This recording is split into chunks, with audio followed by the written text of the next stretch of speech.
Fala galera, beleza? Vamos trabalhar agora um pouco sobre a Antiguidade Oriental. A gente já conversou em sala de aula sobre algumas dessas sociedades, a gente vai abordar as principais características delas, fazendo uma breve revisão para a nossa prova dessa semana. Eu sou o professor André Rodrigues e vamos iniciar agora a nossa aula. Para a gente falar sobre a Antiguidade Oriental, a gente tem que fazer aquele paralelo que a gente sempre faz na sala de aula, né? A gente sempre utilizando as nossas aulas anteriores, falando sobre quais são as principais características dessa antiguidade oriental e o que quer dizer isso. Antiguidade oriental quer dizer que essas sociedades elas viviam na Idade Antiga. A gente já trabalhou a periodização, ou seja, a divisão entre períodos históricos, né? Nós falamos sobre a pré-história no primeiro bimestre e agora nós estamos trabalhando algumas sociedades da Idade Antiga. E estamos falando da Antiguidade Oriental, ou seja, dos povos que vivem um pouco mais na região que hoje nós conhecemos como Oriente Médio, África, né, noroeste da África, e também aquela parte mais próxima ali, mais na região asiática.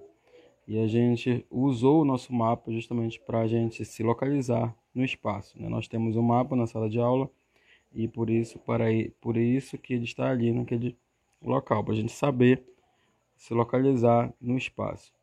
E também a questão da nossa localização, que é a localização temporal. Que momento nós estamos estudando? O momento que vem antes da Idade Média, ou seja, no período que finalizamos a pré-história, 3.000 anos antes de Cristo, até 476, ali quando se inicia a Idade Média. Nós estamos falando agora sobre sociedades que viviam no Oriente, né? Não estamos falando ainda de Grécia e Roma. Ainda vamos falar sobre esse período mais clássico, essa região mais próxima da Europa, região que a gente vai abordar no nosso terceiro bimestre. Agora nós estamos trabalhando Mesopotâmia, Egito, Hebreus. Nós falamos um pouco sobre os persas também e vamos revisar agora. Vocês sabem que algumas características não são específicas, elas são gerais, né? Elas, por exemplo, o antropozoomorfismo, que é a ideia de que divindades, né, representam as forças e fenômenos da natureza, são representadas por fenômenos da natureza, ou inclusive são representadas por objetos, símbolos que têm formato de homem e também animal. Expliquei na sala de aula sobre isso, né? Mostramos esfinges que estão à frente, por exemplo, de pirâmides do Egito. No Egito e na Mesopotâmia, nós temos essas características, né? São sociedades que vivem próximo dos rios. Nós não chamamos de sociedades fluviais como algumas, até no ensino fundamental vocês aprenderam. Nós vamos agora falar, vocês sempre comento com vocês sobre isso, vocês são alunos da IJAN, são alunos do professor André, vocês vão falar agora que essas sociedades são sociedades hidráulicas, que vão utilizar a agricultura como meio de sobrevivência, também da própria economia, é a base dela, e também além de fazer com que a água ela seja uma água que vai ser utilizada para a agricultura, ela também vai ser armazenada em diques, ela também vai ser transportada através de canais. Vocês não podem esquecer dessas características. O Egito e a Mesopotâmia também fazem parte de um território que nós chamamos de crescente fértil. Nós falamos também sobre isso justamente por conta da fertilidade do solo, mesmo com a ausência de chuvas. Não esqueçam do nosso mapa, galera, né, de se localizar no espaço, a Pérsia, aquela região que a gente chama de Mesopotâmia, que é a região entre rios, né? Vocês sabem que a gente não vai trabalhar, a gente não vai ser cobrado em prova, nada disso que a gente está comentando sobre datas e também espaços, mas a gente precisa ter uma noção para poder compreender, isso é a base para que a gente possa entender o conteúdo que vai ser cobrado na hora da tua prova. Quando a gente fala sobre a Antiguidade Oriental, não tem como não falar sobre o crescente fértil, né? Que são, inclusive, vocês lembram, eu sempre faço essa pergunta para vocês, aonde é o berço da humanidade? é a África, né? Todos somos africanos, como eu até mostrei para vocês em um documentário falando sobre a África e sobre essa questão do início da humanidade, dos Homo sapiens, vocês vão lembrar aí das nossas aulas de pré-história. Mas agora nós estamos falando do agrupamento. Essas sociedades se tornam mais sedentárias, elas se fixam em um determinado local através da agricultura, inclusive ela tem uma importância muito grande. Por isso nós chamamos de berço das primeiras civilizações. Qual a região? A região, inclusive, que nós chamamos de crescente fértil. Ali estão o Egito e a Mesopotâmia. Atual Iraque, né? Até o Egito. Vocês sabem que o Egito que a gente conhece como país hoje não é exatamente o Egito antigo. A região também, como no caso que vocês vão estudar comigo, que é a Grécia, né? Nós conhecemos um país, Grécia. O mundo grego ele é muito maior, muito mais amplo. E claro que essas sociedades elas vão se estabelecer próximo de grandes rios, como a gente já falou, né? Que no caso Tigre e Eufrates, na região da Mesopotâmia, rios, entre rios, e o rio Nilo, né? Nós falamos muito sobre ele quando a gente trabalhou sobre o Egito e a gente vai relembrar agora. E esse crescente fértil, relacione, crescente fértil, parece, é uma região, você está vendo aí no nosso mapinha aí, que está destacado no teu slide, é uma região que parece uma lua crescente e por conta da fertilidade dessas terras nós podemos chamar de crescente fértil. São terras férteis, né? Segundo ponto importantíssimo, galera. Tanto Egito e Mesopotâmia são impérios teocráticos. Isso quer dizer o quê? Que o líder ou é o próprio Deus ou é o próprio representante dele. Que Deus? Né? Nós sabemos que eles são, no caso, podem ser representantes de vários deuses, porque eles têm uma característica importante da gente, inclusive que a gente não pode esquecer, né? Eles são politeístas, ou seja, muitos, né? Quando você vai jogar um futebol ou você vai jogar um vôlei ou um basquete numa quadra poliesportiva, porque lá se pode praticar vários esportes, muitos. Teísta, já falei na sala de aula também, teologia, né? Teocracia, tudo isso tem relação com teo, quer dizer Deus. Então, politeístas são sociedades que acreditam em vários deuses. E não esqueçam do animismo, é outra característica, né? Não está no teu slide aí, mas sempre comento com você que quando uma sociedade ela tem como divindade algum fenômeno da natureza, um próprio animal, um próprio elemento da natureza em si, essa característica se chama animismo, né? Você vai relacionar um elemento da fauna ou da flora como um ser divino. Tá? Isso, inclusive, vai chegar até nós, vocês vão aprender sobre isso no segundo ano com o professor de história de vocês, vai falar sobre isso quando comentar sobre os povos que viveram aqui na América antes da chegada do colonizador. Bom, eles vão ter um aproveitamento muito bom, né, da cheia dos rios, isso inclusive vocês não podem esquecer a questão da agricultura, da domesticação das plantas e também do pastoreio, que é a domesticação dos animais. São importantes para que essas pessoas possam se fixar, por isso elas vão se agrupar, elas vão se juntar, e a partir do momento que uma sociedade ela produz seu próprio alimento, através da agricultura, ela vai ficar mais tempo em determinado local. Por isso nós chamamos, né, desses grupos que são sedentários, diferentes de nômades, né, que eram principalmente ali os caçadores e coletores durante a pré-história, principalmente ali na Idade do Bronze, até a Idade do Bronze, como a gente falou quando estudamos na pré-história. São, como eu comentei com vocês, são sociedades hidráulicas, de modo de produção asiático, o Estado é dono das terras, né? A população lá trabalha nas obras públicas, né? Na produção em geral, em forma de servidão coletiva. Pessoal, eu também comentei com vocês sobre essa ideia de servidão coletiva. Muitos, né, diferentemente de hoje, né, como até brinquei com vocês, muitos trabalham para que poucos sejam beneficiados, privilegiados, né? Então a gente até brincou que isso mudou nos dias de hoje, mas infelizmente isso acaba que sendo uma inverdade. Vocês sabem que até hoje, né, pessoas pagam impostos, ainda trabalham, a maioria ela é trabalhadora, enquanto poucos se beneficiam disso. Não é diferente nesse período, né?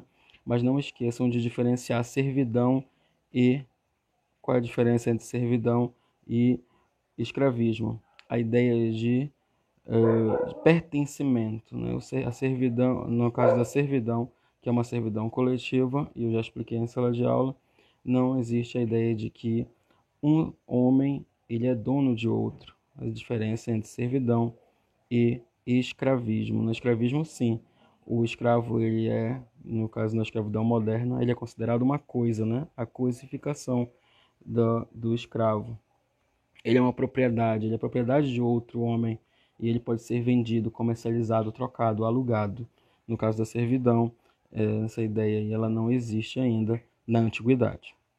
Só vai existir isso no caso do período da Idade Moderna. Falei na sala de aula também. Só lembrando porque isso pode ser questão de prova importantíssima. E essas obrigações básicas são pagamento de imposto, serviço militar e produção. Outro ponto também, quando a gente vamos falar sobre o império, a questão do imperialismo, de uma sociedade dominar a outra, não esqueçam que pagamento de imposto, serviço militar e produção são formas também de manutenção de um domínio de uma sociedade em relação a outra.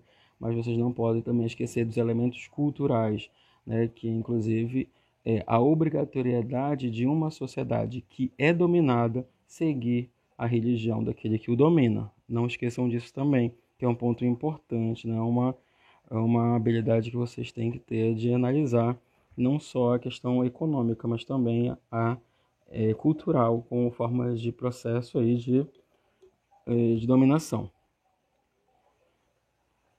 Terceiro ponto, galera, ia falar sobre a Mesopotâmia, né? Terra entre rios, que são os rios Tigre e Eufrates, atual Iraque, não só o Iraque, mas vocês viram também, eu mostrei para vocês no nosso mapa, né? A Síria e outras regiões também pega alguns outros pontos ali naquela área ali que tá no mapa de vocês, a gente marcou na sala de aula, dê uma olhada quando vocês chegarem.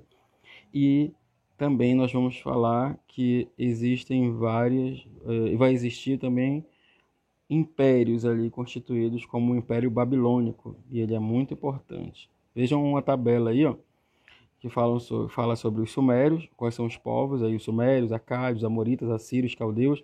Na nossa revisão sobre Mesopotâmia, eu mostrei para vocês, a gente cantou junto aquela música que fala sobre os povos, mas eu não vou perguntar na hora da prova quais são os povos que viviam ou não. Vocês sabem que essa parte decorativa aí já passou, é a parte do ensino fundamental.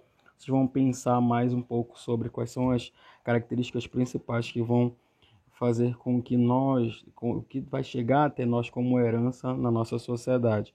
Isso é o mais importante. Aí você vê lá qual foi o povo, por exemplo, que constituiu, que formou o Império Babilônico. Vocês lembram que foram os Amoritas, né? E o líder principal aí é o Hammurabi, que vai criar o Código de Hammurabi, que no caso, entre as leis que nós temos no Código de Hammurabi, a lei de Talião, ela é importante, ela foi escrita naquelas tabuinhas, lembra das tabuinhas de argila, que são as estelas? Pois é, você vai ver aqui no próximo slide, que vai mostrar, inclusive, que o Código Hammurabi foi escrito dessa forma, não tinha papel na época, né? E vocês sabem que essas tabuinhas de argila, que são chamadas de estelas, elas são consideradas elementos importantíssimos para que egiptólogos ou qualquer tipo de arqueólogo ele possa nos auxiliar, né, como historiadores na construção dessa história que chega até vocês na sala de aula. Não esqueçam, economia agrícola é a principal atividade, né? É a atividade agrícola, o comércio e o artesanato também são desenvolvidos. Não esqueçam da servidão coletiva e a diferença, né, em servidão e escravismo. Não esqueçam também que existiam os sacerdotes, que aí são membros aí, sempre que falarem sobre sacerdote, vocês vão lembrar da questão religiosa, eles são membros da elite religiosa, e também dos escribas, que são importantíssimos também para a formação, para a utilização dessa escrita, e vocês sabem também que essa escrita ela não tem como principal fundamento e a principal importância não é do ensino, né? Como a gente tem falado, da própria escrita como a gente conhece hoje, mas principalmente por conta da contabilidade, né? Você conferir um determinado produto em alguma atividade econômica, você também tem que relacionar essa escrita no caso, a escrita cuneiforme, com essas práticas. A religião é politeísta, como já falei, está aí também no teu slide, né? E não esqueçam de também fazer anotações aí na hora desta aula. Olha só, a escrita cuneiforme, os códigos de leis são escritos nessas estelas, aí você pode ver no teu slide. Em relação à cultura, nós estamos falando sobre Mesopotâmia. Eles conheciam a astronomia, eles faziam também divisão da circunferência em 360 graus, a divisão do ano em 12 meses, ou seja, eles também construíam um calendário e a semana em 7 dias, inclusive, né? E dias com 12 horas, essa é a diferença. Existem algumas permanências e existem algumas diferenças também, algumas transformações em relação ao nosso calendário, a nossa forma de organizar o nosso tempo. Agora nós vamos falar sobre o Egito.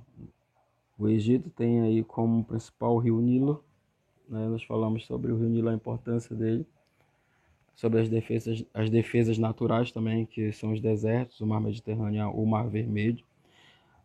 Eu comentei com vocês também sobre a importância do mar Mediterrâneo para essas sociedades, porque a partir do momento que essas sociedades desse período eles têm um contato com o mar Mediterrâneo, vocês sabem que não existia carro, não existia ainda transporte terrestre do jeito que a gente conhece hoje, e as atividades comerciais, elas eram exploradas através, né, desse contato do mar Mediterrâneo. Mas mais do que isso, pessoal, vocês não podem esquecer que a economia, ela existia uma dinâmica econômica muito forte ali nessa região do mar Mediterrâneo, mas também as trocas culturais. Então é a partir das trocas culturais que vão permanecer, que nós vamos conhecer, elas vão se manter e vão chegar até nós. Código de Hammurabi, né? A gente conheceu através da arqueologia, mas o Código de Hammurabi vai influenciar muitas sociedades naquela época e vai chegar até nós com uma forma de organização da legislação. Nós temos uma Constituição brasileira, e hoje em dia, a última de 1988, que organiza leis, assim como o Código de Hammurabi tinha dentro da sua escritura várias leis, como a lei de Talião. Vocês não podem esquecer desse ponto, por isso estou relembrando. O Egito ali no primeiro momento vão ter poucas invasões, né? Vai ter uma longevidade muito grande, por isso que ela vai se dividir entre vários impérios, o Império Antigo, o Médio, né? E o Novo.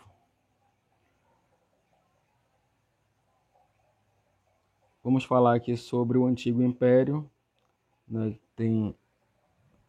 São grandes pirâmides, obras de irrigação, são destaques nessa sociedade.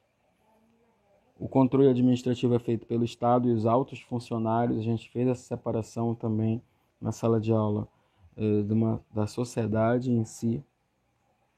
E no final vão existir revoltas, porque eu comentei na sala de aula também com vocês sobre a questão da resistência dessas pessoas. A gente não pode chamar de movimentos sociais, né?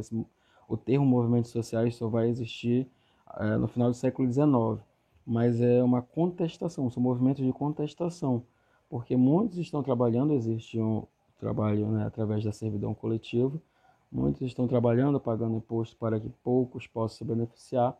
Vai existir uma resistência por conta desses altos impostos, por conta desse trabalho excessivo, e esse antigo império ele vai entrar em crise, iniciando aí o Médio Império com a cidade de Tebas aí com maior destaque. Vai existir o conflito entre os faraós e os nomarcas, né? Também os hebreus vão entrar no Egito, e aí o Médio Império ele vai se enfraquecer a partir das invasões dos Hicsos, né? Que vão introduzir os cavalos, a metalurgia, também nessa sociedade aí que é do Império Egípcio. Aí nós temos o novo império, a última fase. Eu pedi para vocês na sala de aula também para a gente não decorar, né, quais são as principais características aí, não decorar, na verdade, as cidades, não decorar os períodos, mas sim a gente entender qual é a importância de cada um desse período para a formação do império. E aí, nesse novo império, que é o último, né, ainda continua com Tebas como principal espaço aí dessa sociedade, mas a xenofobia e o militarismo vão crescer muito. Tem o processo da escravização dos hebreus, vocês podem perceber isso, quem tem um contato com a Bíblia, no livro de Êxodo fala sobre isso, né, da retirada dos hebreus do Egito, que eram escravizados. As conquistas territoriais de Palestina, Fenícia e Síria também são evidenciados. E aí nós vamos ter um dos faraós tentando fazer com que o monoteísmo seja implementado. O monoteísmo através de Amenófis, que é o Amenófis IV, que vai considerar que Atom ele é o único dos deuses a ter estabelecer uma divindade. Então, vai ser uma tentativa de acabar com o politeísmo, ou seja, acreditar em vários deuses, e agora o monoteísmo. Eu comentei com vocês sobre os hebreus, né? Os hebreus que vão implementar isso na antiguidade. A ideia também de diferenciar, de ter um Deus ou um ser mau e um ser bom, né? Existir essa dualidade aí, ela vai surgir com os hebreus. Ainda não existia, até os egípcios, a gente está conversando sobre os egípcios, essa ideia de bom e mal, né, que a gente conhece hoje no cristianismo, a ideia de ter Deus e ter o diabo, essa dualidade aí, ela não existia no Antigo Egito. Eram deuses, eram seres divinos de bondade, de superioridade, né, enquanto não existia ainda essa ideia aí de dualidade de bom e mal. Vai existir a decadência cultural e militar, eles vão ser conquistados aí num processo sucessivo aí pelos persas, pelos macedônios, pelos romanos, pelos árabes, pelos turcos e também pelos ingleses, pessoal. Essa dominação aí dos ingleses, ela só vai acabar, ou seja, o Egito só vai se tornar independente só no século XX. Inclusive, né, esse processo de dominação inglesa, vocês vão aprender no terceiro ano, quando a gente falar sobre, ou com outro professor de vocês, quando vocês falarem sobre imperialismo. Vocês vão entender que alguns países do continente africano vão ser dominados por países europeus. E essa dominação que eu estou falando agora para vocês é uma dominação que vocês vão estudar de uma forma mais específica quando vocês estudarem o imperialismo, o processo de industrialização, só no século XIX. Não esqueçam desse detalhe importantíssimo aí que vai fazer que vocês possam fazer uma relação desse assunto que vocês estão aprendendo agora ao que vocês vão aprender no terceiro ano. Sociedade. Sociedade, vocês vão lembrar também das minhas aulas, eu falei sobre estratificação. E eu falei também que quando uma sociedade ela é estamental, no caso da Mesopotâmia, no caso do Egito, essa sociedade ela se divide em castas, né? Ela se divide em estados. O que eu posso dizer sobre isso? Não existe uma mobilidade social. Não existe a ideia de que se eu vou nascer pobre, eu através da educação, hoje em dia a gente pode fazer isso, né? A gente pode, inclusive, galgar, a gente pode trocar, a gente pode conseguir ascender socialmente. Deixar de ser pobre e se tornar rico através da educação, estudando, se formando, conseguindo um bom emprego, a gente pode conseguir fazer essa alteração, né, na classe social que nós vivemos hoje. Não existia a ideia de classe, tá, pessoal? Eram estamentos na Antiguidade Clássica e na Antiguidade Oriental também. Ou seja, não existia uma mobilidade, não existia essa troca, não existia subir, né, de classe social. Quem nascia pobre, camponês, se tornaria camponês até o fim da sua vida. A ideia de casamento também, um camponês, se ele casasse com alguém algum sacerdote, não seria possível por conta da questão religiosa. Mas se casasse com uma camponesa, se casasse com um escriba, esse casamento aí, como forma de ascender socialmente, ele não era possível e nem viável, né, nesse período. Não esqueçam, Faraó e sua família eram considerados aí a alta cúpula, né? Eram considerados aí na sociedade as elites. Depois nós temos os sacerdotes, os altos funcionários entre os altos funcionários. Vocês não estão vendo no slide, né, a palavra escriba, mas escribas são considerados altos funcionários. Nós temos a nobreza. Em qualquer período, qualquer série que vocês estudarem, e vocês perceberem que existe a palavra nobreza, essa nobreza aí, ela é considerada elite a partir de uma riqueza. E qual é a riqueza? É a terra, a posse de terra. Quem tem terra tem riqueza, e no caso, isso quer dizer nobreza. Nobre, né? Você, na química, você com certeza já aprendeu que os gases nobres, eles são nobres porque eles não se misturam com outros gases. E nesse caso, aí a nobreza também não se mistura, né, com a parte mais pobre que você está vendo aí, os camponeses e também escravos, né? Escravos, como é que se constituíam os escravizados naquele período? A partir das guerras. Se eles são impérios, e se são impérios, eles dominam outros povos, e aqueles outros povos que são dominados, eles se tornam escravos, justamente aí se chama escravos de guerra. Existia escravidão por dívida, se alguém deixasse de pagar imposto e aí se tornaria escravo. A gente vai falar um pouco mais sobre isso quando a gente falar sobre a Grécia. A religião ela é politeísta, antroposomórfica, ou seja, já comentei com vocês, né? Nós vimos esfinges no Egito Antigo, que na frente das pirâmides nós temos estátuas, né, que nós chamamos de esfinges, com o rosto parecido com o de um leão, ou seja, esses eram esfinges com a estrutura antropo, né, de homem, zou, de animal, e mórfica, morfo, ou seja, forma. Culto a diversos animais, como o caso da vaca, o touro, o gato, eles eram considerados também divinos.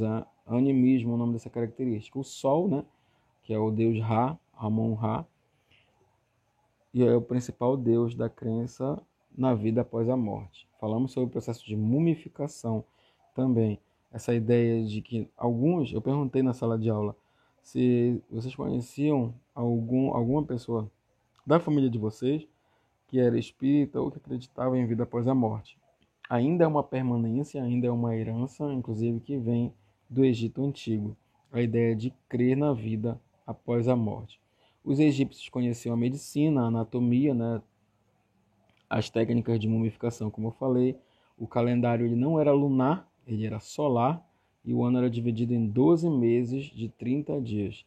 Conheciam também, claro, né, vocês podem perceber, a arquitetura, que é grandiosa.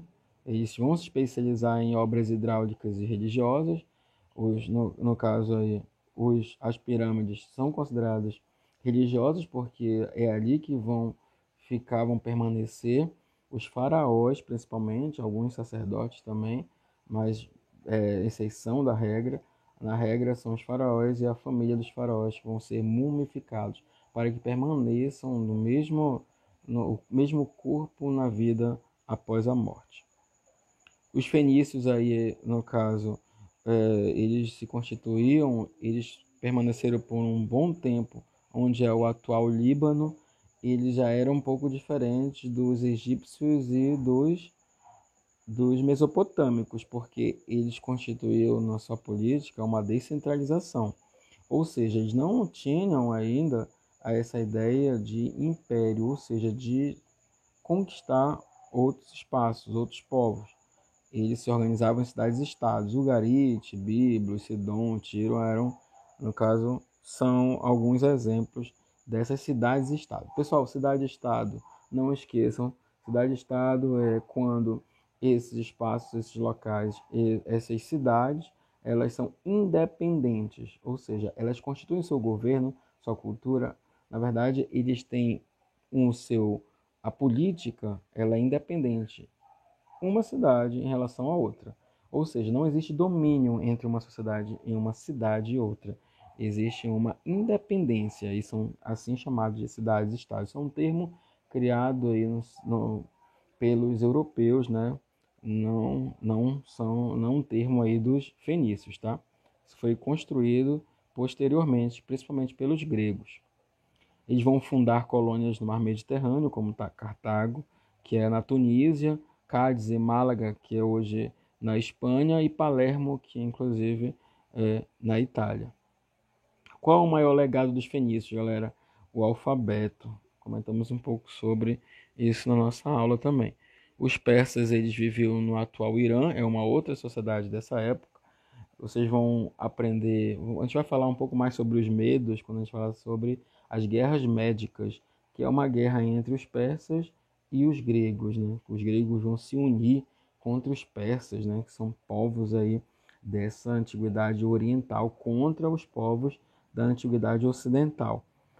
Os persas vão ser considerados o maior império da antiguidade oriental e os principais imperadores aí considerados reis é o Ciro e o Cambises, que vão expandir o seu território através de conquistas territoriais, e o Dário I vai chegar ao auge, né?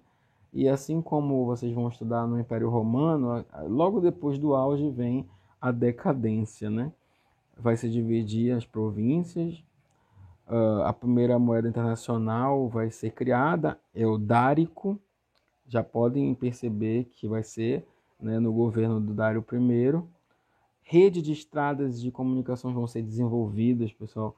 É muito importante também nesse processo de imperialismo, de conquista de um povo em relação ao outro, essa ligação territorial entre esses espaços, né? Vocês sabem que não existia internet na época, não dava para mandar um WhatsApp para comunicar, era necessário que as estradas elas fossem interligadas para que a comunicação fosse desenvolvida. E é lá com Xerxes que vai existir a decadência com as guerras médicas no filme 300, né? O Rodrigo Santoro, se eu não me engano, ele é o Xerxes, que aí é o finalzinho aí, vão inclusive vão ser derrotados os persas pelos, no caso no próprio filme retrata pelos gregos. O Império Persa, vocês vão se localizar aí no espaço, vocês podem perceber esse mapa aí do Império Persa, ele abrangeu aí um espaço bem grande, né?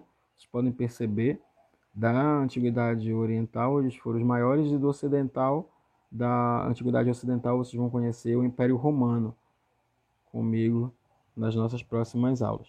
E os hebreus, eu comentei um pouco sobre os hebreus, a principal característica, e além de serem agricultores e pastores, e o Rio Jordão ser muito importante, os hebreus aí se localizavam onde hoje é Israel ou a Palestina. Aí tu vai lembrar que Israel, no caso a Palestina principalmente, ela é considerada uma terra santa para várias religiões, né? E é por isso que vocês vão fazer essa relação aí com com a ideia de que eles vão ser, essa região aí, ela vai ser considerada por muitos povos uma terra santa. Ali, os hebreus é que vão iniciar um processo de troca, de alteração, de transformação religiosa. Eles vão ser considerados as primeiras sociedades monoteístas na antiguidade oriental. Temos algumas características aí importantes, né? Como no caso dos principais patriarcas, eles são encontrados também no Antigo Testamento da Bíblia, né? Abraão, Isaac, Jacó, que teve 12 descendentes, né? 12 tribos que eles chamam na Bíblia. A migração para o Egito também, posterior à escravização, que eu comentei em Êxodo, né? Falando sobre, né, os outros povos, os egípcios, por exemplo.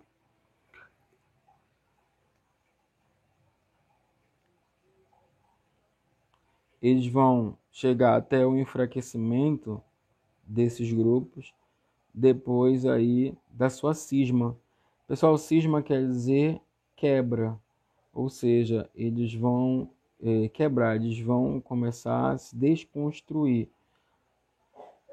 Foi com Salomão o auge, né, do comércio, das construções, o templo, a, os altos impostos, mas vai acontecer o quê? O descontentamento, né? Movimentos de contestação vão acabar enfraquecendo aí esse povo que a gente está falando nesse momento. Olha lá, o monoteísmo, base das 3 maiores religiões monoteístas do mundo, que é o judaísmo, o cristianismo e o islamismo.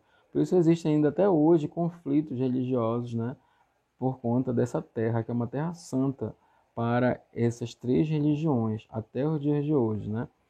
Porque nem sempre, né, vocês sabem que vai existir uma relação harmoniosa entre esses povos. Pessoal, muito obrigado. Isso foi uma pequena revisão do nosso conteúdo. Não esqueça que a força de vontade tem que ser mais forte do que a nossa habilidade, já dizia o Muhammad Ali. Beleza, galera? Muito obrigado e até a próxima. Boa prova!